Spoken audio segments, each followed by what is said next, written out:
जब राजकुमारी उस लकड़हारे से बोली कि तुम्हारा नाम क्या है, लकड़हारा बोला, मुझे तो सब लकड़ियां कहकर ही पुकारते हैं। अगले दिन जब लकड़हारा लकड़ियां काटने जंगल की गहराई में जाता है तो राजकुमारी भी उसके साथ हो लेती है। लकड़हारे ने जब लकड़ियां काटनी शुरू की तो राजकुमारी ने लकड़ियों को देख तुरंत पहचान लिया कि ये तो दुर्लभ चंदन की लकड़ियां हैं। राजकुमारी अपने पति यानी लकड़हारे से बोली, आप किस मूल्य में इन लकड़ियों को बाजार में बेचते हैं? राजकुमारी की मूल्य वाली बात सुन लकड़हारा बेचारा एक पल के लिए सकपक आ गया और बोला, जी मैं तो केवल 2 वक्त के खाने के बदले इन लकड़ियों को सेठ के यहाँ डालकर आता हूँ। अपने पति के मुख से ये बात सुन राजकुमारी हैरान थी कि कोई इतना भी सीधा, इतना भोला भाला भी हो सकता है। वो अपने पति से बोली, चलो आज मैं भी तुम्हारे साथ शहर चलूंगी। लकड़ियां काटने के बाद दोनों नगर के लिए चल पड़ते हैं।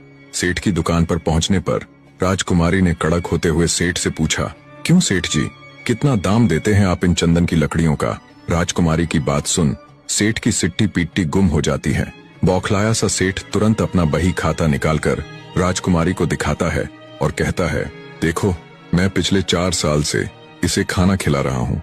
बही खाते को देख राजकुमारी तमतमाते हुए बोली, ओह तो 4 साल से तुम चंदन की इतनी महंगी लकड़ियों के बदले सिर्फ 2 वक्त की रोटी ही देते हो। मैं अभी नगर के राजा के पास तुम्हारी शिकायत लेकर जाती हूँ। अब वहीं तुम्हारे इस अपराध का न्याय करेंगे और तुम्हें उचित दंड देंगे। शिकायत और दंड वाली बात सुन सेठ के पसीने छूटने लगे। उसने हाथ जोड़कर माफी मांगते हुए चंदन के उचित मूल्य के अनुसार पिछले 4 साल का हिसाब लगाकर पूरा पैसा राजकुमारी के हवाले कर दिया।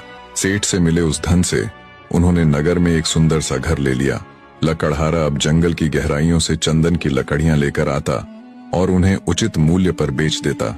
एक दिन शाम को जब वे विश्राम कक्ष में बैठे हुए थे तो राजकुमारी ने अपने पति से पूछा, क्या तुम्हें तुम्हारे माँ बाप के नाम आदि के बारे में कुछ भी मालूम नहीं है?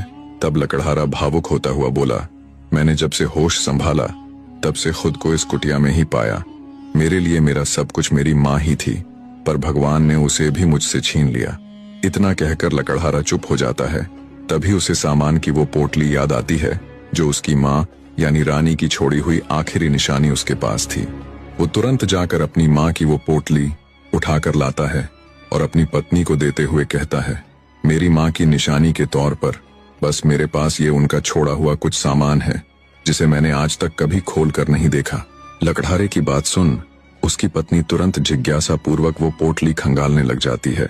पोटली के अंदर रानी के कुछ पुराने वस्त्र और उसके बेटे यानी लकड़हारे का वो शाही कोट था जिसे रानी ने उसके जन्म से पूर्व बड़े ही चाव से बना